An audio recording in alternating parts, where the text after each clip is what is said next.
So welcome you all. In today's session we are going to discuss globe, latitude and longitude. तो latitude और longitude को पढ़ने जाएंगे और आपके सामने यहाँ पर मैंने कुछ डायग्राम्स बनाए हुए हैं. इन डायग्राम को आप थोड़ा केयरफुली देखिए पहले. और ये सभी डायग्राम को आपको ऑब्जर्व करने की ज़रूरत है. पहले आप एक बार सोचिए ग्लोब क्या है, लैटिट्यूड क्या होता है, लॉन्गिट्यूड क्या होता है, इनके बारे में समझाया जाएगा. लैटिट्यूड और लॉन्गिट्यूड क्यों इम्पॉर्टेंट है? इम्पॉर्टेंट इसलिए है क्योंकि हम इन्हीं की हेल्प से लोकेशन का पता लगा पाते हैं किसी एग्जैक्ट पॉइंट पे. जैसे मान लीजिए यह प्लेन है, इस बोर्ड को आप मान लीजिए कभी इस पे कुछ ड्रॉ नहीं है, या फिर ऐसे समझाना चाहूँ तो मैं आपको एक ऐसे पीस ऑफ पेपर दे दूं और कह दूं कि ये पॉइंट है एक, ये पॉइंट ए कहाँ पर है, तो आप क्या जवाब देना चाहेंगे? आपको कोई ना कोई ऐसा रेफरेंस पॉइंट तो देना ही पड़ेगा कि आप, जैसे ये पॉइंट जो है कहाँ पर है, तो आप कहीं से तो बताएंगे कि ये पॉइंट यहाँ से इतनी दूर पे है. जैसे मैं इसका नाम अगर रख दूं, ये चलो पॉइंट है तो पी रख दे रहा हूँ, ABCD. तो अगर इस पॉइंट P की लोकेशन आपको बतानी हो तो आप ऐसा कुछ तो बोलेंगे कि मैं क्या लिखा हूँ, ABCD, कि CD साइड से मैं 2 मीटर डिस्टेंस पे हूँ, या कुछ भी आप 2 यूनिट डिस्टेंस पे हूँ, या AB साइड से मैं 1 मीटर डिस्टेंस पे हूँ.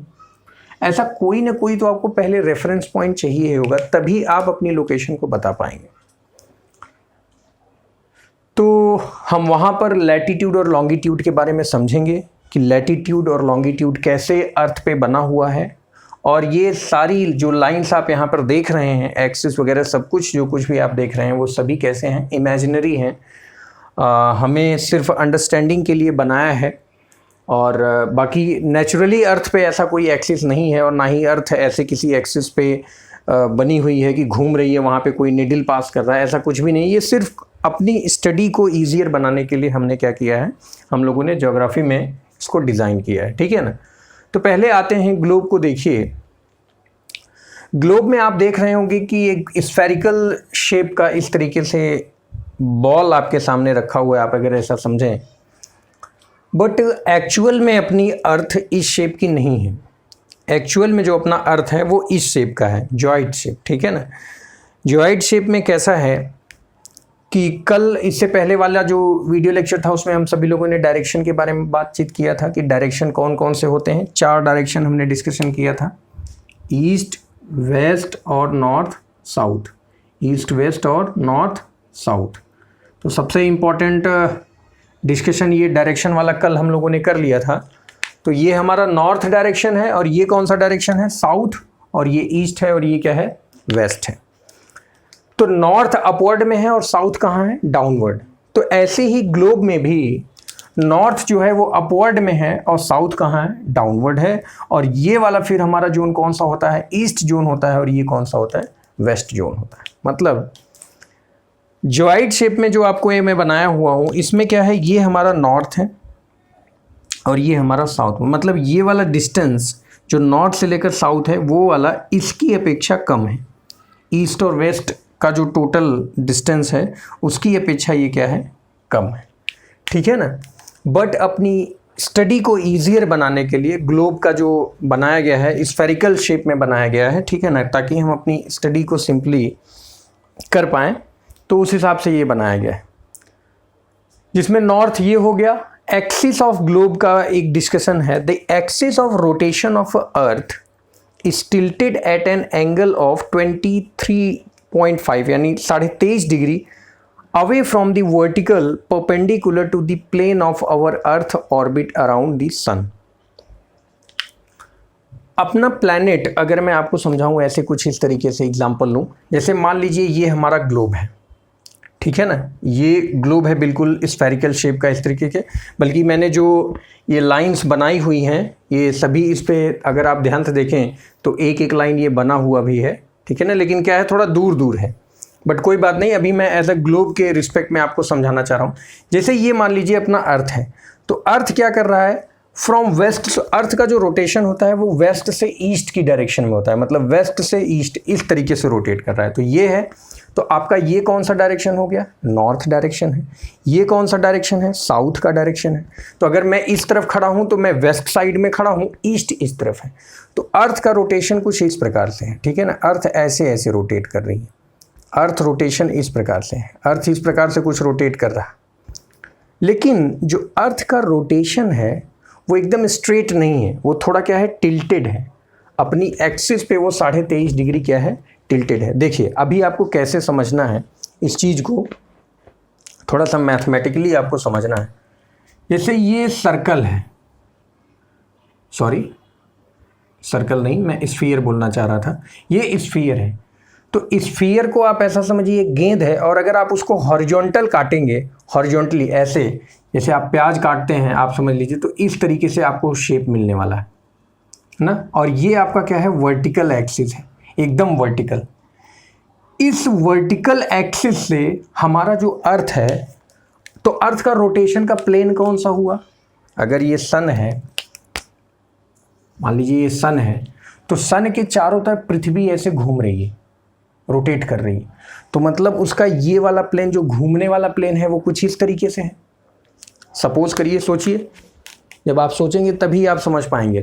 थोड़ा इमेजिन करिए, ये अर्थ है, अर्थ का ये अर्थ ऐसे, ये वर्टिकल एक्सिस है, तो अर्थ ऐसे ऐसे, मैं मान लीजिए सन हूँ, मैं सन हूँ, तो मेरे चारों तरफ ऐसे अर्थ घूम रहा है, ठीक है ना। ऐसे इस तरीके से कुछ अर्थ जो है घूम रहा है, ऐसे इस तरीके से अर्थ घूम रहा है, और अपनी भी एक्सिस पे रोटेट कर रहा है, वो खैर अलग बात है।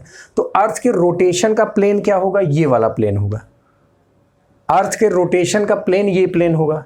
लेकिन वर्टिकल एक्सिस कैसा है, इस तरीके से है। तो वर्टिकल एक्सिस ऊपर की साइड है और प्लेन ऐसे, मतलब आप ऐसे समझिए कि लट्टू जो आप नचा रहे हैं, उस लट्टू को आप ऐसा इमेजिन करिए, मैं नॉर्थ पोल अभी मिटा दे रहा हूँ, आप एक ऐसा डिस्क ले लीजिए, ठीक है ना, एक चकली ले लीजिए, और उस पर ऐसे इसको रोटेट करा दीजिए, तो यही क्या होगा, घूमता रहेगा। और इसी वर्टिकल प्लेन से क्या लिखा है, देखिए, the axis of rotation of अर्थ, जो अर्थ का एक्सिस है रोटेशन का, वो टिल्ट है at an angle of 23.5 degree, 23.5 degree away from the vertical. तो अगर ये वर्टिकल है तो इससे 23.5 डिग्री क्या है, 23.5 डिग्री टिल्टेड है, perpendicular to the plane of our earth orbited, इससे परपेंडिकुलर, ठीक है ना। ये परपेंडिकुलर है, हमारा ये ऑर्बिट है, इस परपेंडिकुलर से प्लेन का जो ये परपेंडिकुलर लाइन है, उससे 23.5 डिग्री क्या है, ये टिल्टेड है। तो समझ में आ गया आपको, ये अर्थ का रोटेशन का प्लेन, उस प्लेन के परपेंडिकुलर जो वर्टिकल लाइन है, उससे 23.5 डिग्री जो लाइन टिल्टेड है, वो क्या है, हमारे अर्थ का रोटेशन एक्सिस है। और वो अर्थ वेस्ट से ईस्ट डायरेक्शन में क्या कर रही है, रोटेट कर रही है। अब यहाँ पर जो मैंने आपको सिर्फ इमेजिन कराने के लिए बनाया है, ग्लोब आ जाएगा, ग्लोब एक्सप्लेन करेंगे ग्लोब के थ्रू, थोड़ा बड़ा ग्लोब रहेगा तो आपको समझ में आएगा। यहाँ पर जो मैंने बनाया है, तो अर्थ पे क्या है, सॉलिड पार्ट है, लैंड है, बाकी सब क्या है, वाटर है। 75% ऐसा माना जाए, 3/4 पार्ट अपना वाटर ही है, और बाकी सब क्या है, सॉलिड है। तो अर्थ का रोटेशन आपको समझ में आया। तो अर्थ बजाय ऐसे रोटेट करने के, वेस्ट से ईस्ट ऐसे रोटेट कर रहा है अपनी एक्सिस पे, और क्या कर रहा है, सन के अराउंड क्या कर रहा है, वो रिवॉल्व भी कर रहा है। रिवॉल्व और रोटेशन में क्या फ़र्क है, रोटेशन का मतलब होता है अपनी ही एक्सिस पे क्या करना, घूमना, अपनी ही एक्सिस पे क्या करना, घूमना, उसको क्या बोला जाता है, रोटेशन, घूर्णन, घूर्णन बोला जाता है, ठीक है ना, रोटेट करना अपनी ही एक्सिस पे। लेकिन रिवोल्यूशन का मतलब होता है किसी और के चारों तरफ चक्कर लगाना, किसी दूसरे के रिस्पेक्ट में। तो सन तो हमारा फिक्स बॉडी हो गया, सन सेंटर में हो गया, और आप समझ लीजिए बाकी जो अदर प्लैनेट्स हैं वो क्या करते हैं, उसके चारों तरफ क्या करते हैं, चक्कर लगाते हैं। बहुत बढ़िया कलर भी है, हमारा अर्थ भी ब्लू कलर का दिखता है, तो ये वैसा एकदम बॉल भी ब्लू कलर का है, ठीक है ना। ग्लोब के बारे में और लंबा डिस्कशन होगा क्लास 6 लेवल पे, अगर मैं बता रहा हूँ तो मेरे ख्याल से इतना ही सफिशिएंट है। थोड़ा प्रैक्टिकली भी आपको जानना बहुत ज़रूरी है। तो अर्थ का ओरिजिनल शेप इस तरीके से माना गया है, बट अपने कन्वीनियंस के लिए, पढ़ाई लिखाई में समझने के लिए ग्लोब को कुछ इस तरीके से, ये उसका स्टैंड है, और ये आपका 23.5 डिग्री हो गया, ठीक है ना। ये 23.5 डिग्री आप ऐसे भी लिख सकते हैं, सॉरी ऐसे 23.5 डिग्री, ठीक है ना। अब यहाँ पर बात लिखी है इक्वेटर की।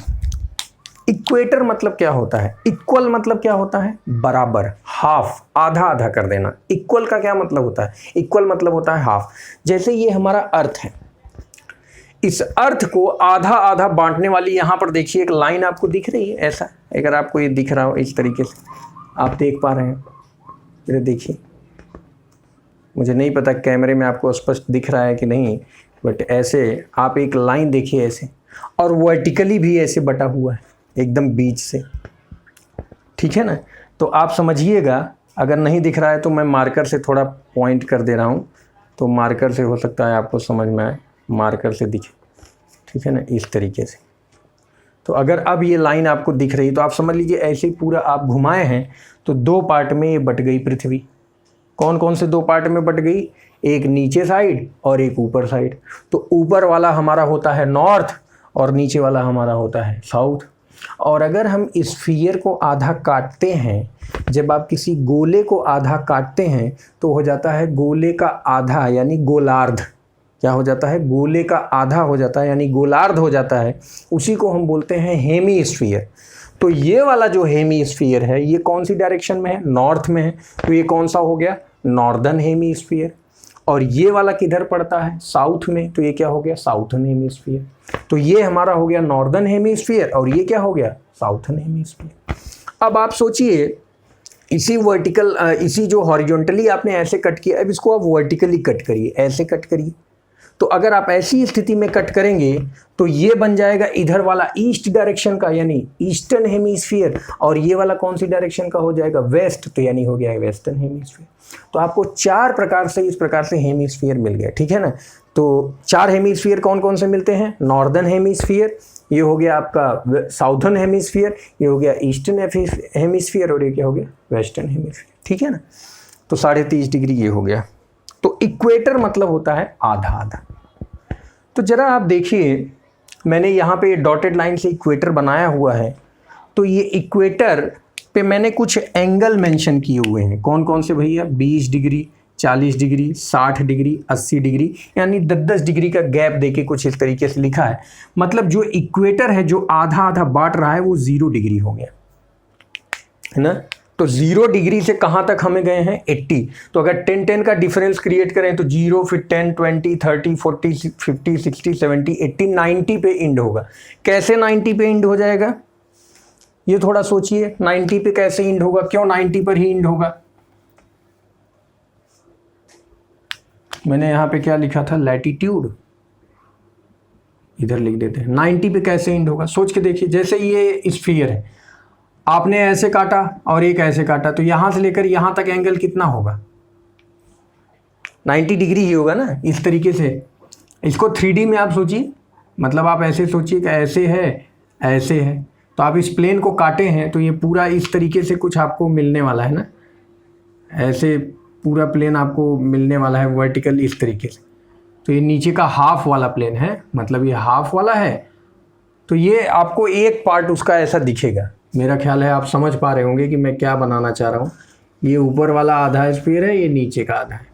ये आपको नहीं लग रहा है कि 90 डिग्री ऐसे एक्सिस है तो ये 90 डिग्री तक जा रहा है। तो हम ये जो गोले बनाए हुए हैं, ये जो छल्ले बनेंगे, ये भी 0 से स्टार्ट हुए हैं। ये 0 डिग्री है और 0 से फिर 10 डिग्री, 10 डिग्री, 20, 30, 40, 50 ऐसे करते करते कहाँ तक गया है? 90 डिग्री तक, ठीक है ना। तो 90 डिग्री किस डायरेक्शन में गया है? नॉर्थ डायरेक्शन में। तो ये कौन सा हो गया? देखिए सबके बगल में क्या लिखा है? 20n, 40n, 60n, 80n। तो ये कौन सा हो गया?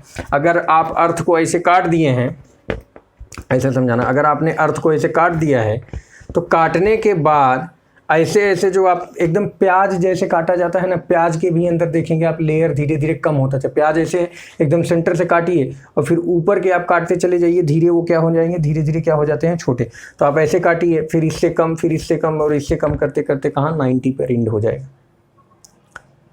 यही काम सिमिलरली आप साउथ डायरेक्शन में भी करेंगे। तो फिर से 90, ये 0 है तो 0 से नीचे चलिए, 10, 20, 30, 40, 50, 60, 70, 80, 90। तो कौन सा डायरेक्शन हो गया? साउथ वाला। तो सबके बगल में क्या लिख देंगे? साउथ। अब आ जाते हैं लॉन्गिट्यूडिनल एक्सिस पे। तो लॉन्गिट्यूड में जरा गौर से देखिए, ये वाली स्ट्रेट लाइन आपको दिख रही है, ये बिल्कुल अगर आप सामने से देखेंगे तो बिल्कुल स्ट्रेट लाइन दिखेगा ना, ठीक है, ऐसे स्ट्रेट लाइन आप मानिए। अब स्ट्रेट लाइन से यहाँ से लेकर पूरा यहाँ तक जाना है, पीछे तक। आप इमेजिन करिए कि यहाँ से आप स्टार्ट किए और एकदम पीछे तक चले गए, तो कितना डिग्री गए? यहाँ से लेकर यहाँ तक जाने का मतलब कितना हो गया? देखिए मेरा हैंड यहाँ से ऐसे जा रहा है और यहाँ पर इंड हो रहा है। अगर आपको हैंड मेरा दिखाई पड़ रहा हो ट्रांसपेरेंट वे में, तो कितना हो जाएगा? 180 डिग्री। यहाँ से चालू होगा और घूमते घूमते कहाँ तक जाएगा? 180 डिग्री। और इधर से चलिए फिर 180 डिग्री, तो 180 कितना हो जाएगा? 360। लेकिन अगर हम इस तरफ से चल रहे हैं ऐसे, तो कौन सी डायरेक्शन हुई? ईस्ट वाला हुआ। और इधर से अगर चल रहे हैं तो कौन सा हुआ? वेस्ट वाला हुआ। तो आप देखिए मैंने वैसा ही बनाया है। ये हमारा प्राइम मेरिडियन है, इसको बोलते हैं। ये एकदम जो सेंटर से लाइन पास कर रही है, ये हमारा कौन सा हो गया? Prime meridian. मतलब इसको हमने रेफरेंस मान लिया। अब यहाँ से हमने एंगल बनाना शुरू किया है 30 डिग्री के डिफरेंस पे, 60, 90 और ऐसे कर। ये स्पेस की वजह से मैंने बनाया है 30 डिग्री, ठीक है ना, 0 से 30 बना दिया। तो इसके बीच में ऐसा नहीं है कि 1 डिग्री 2 डिग्री होता ही नहीं है। अभी जब आगे और आपको पढ़ाया जाएगा और आप एकदम डीपली ये जानेंगे कि लैटीट्यूड और लॉन्गिट्यूड कैसे लिखा जाता है, तो डेसिमल तो क्या, मिनट, डिग्री क्या, डिग्री के बाद मिनट और सेकंड तक में लोकेशन लिखा जाता है, ठीक है ना। तो अभी आप डिग्री ही पढ़ रहे हैं, ये डिग्री पढ़ रहे हैं, तो डिग्री के बाद मिनट भी होता है, मिनट के बाद सेकंड भी होता है। तो ये 1 डिग्री 2 डिग्री 3 डिग्री 4 डिग्री इस तरीके से घूमते घूमते घूमते कहाँ तक बनेगा? 180 तक। लेकिन ये किस डायरेक्शन का है? ईस्ट डायरेक्शन का। और ये किस डायरेक्शन का है? West direction. अब आप आइए इस डायग्राम को देखिए, थोड़ा इसको समझने की कोशिश करिए। मैंने इक्वेटर और लॉन्गिट्यूड, तो इक्वेटर मतलब क्या है? लैटीट्यूड जिसको बोलते हैं। लैटीट्यूड मतलब एकदम प्लेन में ऐसा, लैटीट्यूड मतलब लेटा हुआ, आप मान लीजिए लेटी हुई लाइन है, ठीक है ना, ऐसे लेटी हुई और ऊपर धीरे धीरे बढ़ता चला जा रहा है। और लॉन्गिट्यूड मतलब लॉन्ग लॉन्ग, हाँ, खड़ा खड़ा लाइन, ठीक है ना। तो ये कौन सा हो गया? लॉन्गिट्यूड। उन दोनों को उठा के मैंने इस पर मर्ज कर दिया, मिला दिया। तो मिलाने से क्या हुआ भाई? कोऑर्डिनेट ज्योमेट्री क्लास 9th वाले, अपना क्लास 9th के चैप्टर में है कोऑर्डिनेट ज्योमेट्री, लेकिन क्लास 6 के बच्चों को थोड़े समझने में दिक्कत होगी, उतना एडवांस लेवल पे नहीं जाएंगे। अभी इसमें आपको समझिए, आप ऐसा सोचिए, मैं इसको मिटा रहा हूँ।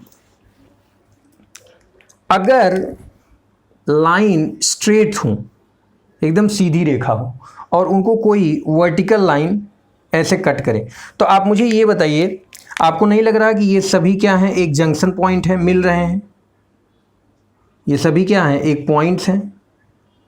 और मगर अगर मैं इन पॉइंट्स का नाम रख दूं 1 2 3 4, और इसका नाम रख दूं अल्फ़ाबेटिकल में रख दूं ABCDE, ऐसे रख दूं, तो अगर मैं आपसे पूछूं लोकेशन L1 L2 L3, ऐसे L3 कहाँ पे है, तो आप L3 नहीं बता लेंगे कि वर्टिकल लाइन D और हॉरिजॉन्टल लाइन 2 जहाँ पे कट करेगा वही हमारा क्या है? L3 है।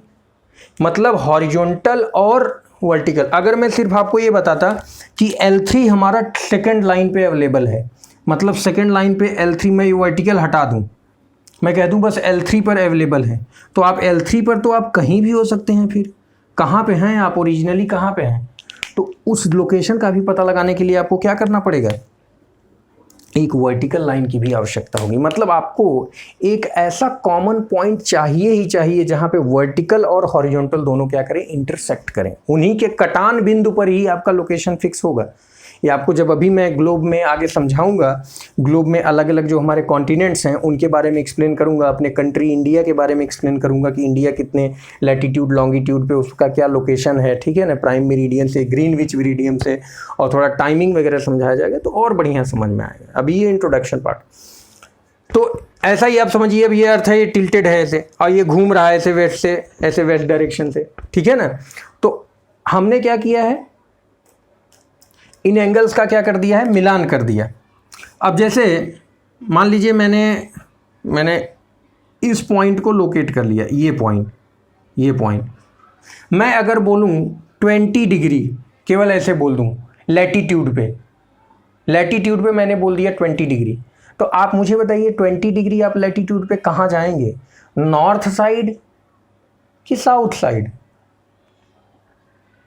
केवल 20 डिग्री बोल देने से तो कंफर्मेशन नहीं मिलेगा ना। 20 degree where, on north side और ऑन नॉर्थ पोल साइड जाना है, साउथ पोल साइड जाना है, तो मतलब एक चीज़ मेंशन करना ही है। चलिए मान लीजिए मैंने कह दिया नॉर्थ साइड जाना है, तो एक ऑप्शन और भी है कि हम कहाँ जा सकते हैं, साउथ में भी जा सकते हैं। फिर मैं बोल दूँ कि 60 डिग्री ईस्ट, तो 60 डिग्री, केवल 60 डिग्री अगर बोलूँ तो 60 डिग्री आप कहाँ जाएंगे, ईस्ट हेमिस्फीयर में कि ईस्टर्न हेमिस्फीयर में या वेस्ट, तो आपको कंफर्मेशन नहीं होगा, तो आपको एक बताना ही पड़ेगा कि हमको 60 डिग्री ईस्टर्न हेमिस्फीयर में जाना है, मान लीजिए ऐसे। तो अब आप चलिए फाइंड करना शुरू करिए। 20 डिग्री नॉर्थ लैटिट्यूड में लिखा हूँ और ये लॉन्गिट्यूड लिखा हूँ, ठीक है ना। लैटिट्यूड लॉन्गिट्यूड इससे समझ में आता है, ये ईस्ट और नॉर्थ से, नॉर्थ में बोला जा रहा है तो इसका मतलब वो कौन सा है, लैटिट्यूड ही होगा ना। लैटिट्यूड और लॉन्गिट्यूड तो साउथ और नॉर्थ में ही बने हुए हैं ना, और लॉन्गिट्यूड ईस्ट और वेस्ट में। तो 20 डिग्री नॉर्थ, तो 20 डिग्री नॉर्थ का लैटिट्यूड कहाँ है भाई, ये रहा 20 डिग्री नॉर्थ का, ये वाली लाइन जा रही है, ये वाली। और 60 डिग्री ईस्ट वाला कहाँ है, तो ये तो 0 डिग्री है, तो हमको ईस्ट में जाना है, इस तरफ जाना है, इस तरफ नहीं चले जाना है। तो 0 डिग्री से तो ये 10, 20, 30, 40, 50, 60, तो यहाँ पे आके इंटरसेक्शन हुआ, तो ये हमारा पॉइंट क्या हो जाएगा, एग्जैक्ट लोकेशन हो जाएगा।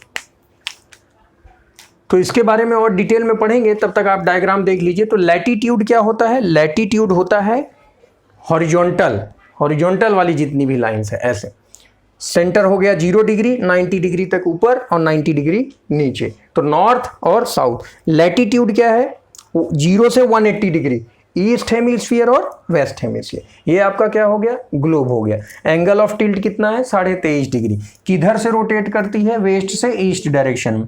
कैसे रोटेट करती है, कैसे इस 20 डिग्री को डिफाइन करना है, अर्थ का जो ऑर्बिटल प्लेन है जिसमें घूम रहा है, उसके वर्टिकल में जो लाइन पास कर रही है परपेंडिकुलर, उससे 23.5 डिग्री झुका हुआ है। अर्थ के ऑर्बिट प्लेन में परपेंडिकुलर लाइन से 23.5 डिग्री झुका हुआ है, तो वो हमारा क्या हो गया, अर्थ का टिल्ट एंगल। बाकी prime meridian, northern hemisphere, south hemisphere, ये मैंने आपको समझा ही दिया। ऊपर वाला क्या हो गया हमारा नॉर्थ हेमिस्फीयर, नीचे वाला साउथ हेमिस्फीयर, और इसी को जब ऐसे वर्टिकली सामने से कट कर दिए तो हमारा ईस्ट हेमिस्फीयर, ये क्या हो गया, वेस्ट हेमिस्फीयर, ठीक है ना। तो आप इतना अभी समझ लीजिए, इसके बारे में और डिटेल में पढ़ाया जाएगा, तो थोड़ा थोड़ा करके ही कंटेंट को हम लोग पढ़ने वाले हैं, ठीक है ना। तो आई होप आप लोग को यहाँ तक क्लियर होगा। जैसा होगा फिर आप कमेंट सेक्शन में बता दीजिएगा। So thank you so much, मिलेंगे नेक्स्ट वीडियो में हम सभी लोग, ठीक है ना, और डिटेल के साथ, और इसमें कितना अच्छा पढ़ाई किया जा सकता है आप आगे पढ़ेंगे। अगर क्लास 6th का ये है पार्ट, तो क्लास 7th में, 8th में, 9th, 10th और 11th, 12th तक जाते जाते आपको बहुत कुछ नॉलेज हो जाएगा, ठीक है ना। तो चलिए, थैंक यू सो मच। आप अपडेट कर दीजिएगा कमेंट सेक्शन में, आपको क्या समझ में आया, क्या डाउट रह गया, तो I will clear that part in the another video. Okay, thank you so much, तब तक के लिए बाय बाय।